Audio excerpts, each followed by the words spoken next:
अगर आप बिना सर्जरी के चश्मा उतारना चाहते हैं, बिना सर्जरी की आंखों की नज़र तेज़ करना चाहते हैं, तो सिंपल सा मुख्तसर सा नुस्खा नोट कर लीजिए। रोज़ाना की बुनियाद पे 3 अदद इलायची, जो वही इलायची जो हम कहवे में डालते हैं, नंबर 1।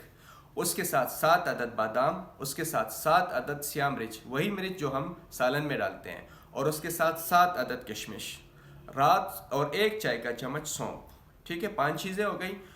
रोज़ाना की बुनियाद पे रात सोते वक्त इन तमाम चीज़ों को लेके खूब चबा लेना, इतना चबा लेना कि ये मुंह में पानी हो जाए, और उसके बाद आपने निगल लेना है, और उसके बाद कम से कम 1 घंटे तक कुछ खाना पीना नहीं है। ब्रश कर लें और उसके बाद आप सो जाएं। ये तरीका अपनाइएगा सिर्फ और सिर्फ 40 दिन तक। इंशाल्लाह आपकी ऐनक उतर जाएगी। नज़र जितना भी कमज़ोर हो, जिनका वीक आई साइट हो, वो भी बेहतर हो जाएगा, वो भी तेज़ हो जाएगा, और आपकी ऐनक भी इंशाल्लाह मुस्तकिल तौर पर उतर जाएगी। और ये तमाम वो चीज़ें हैं जो हमारे घरों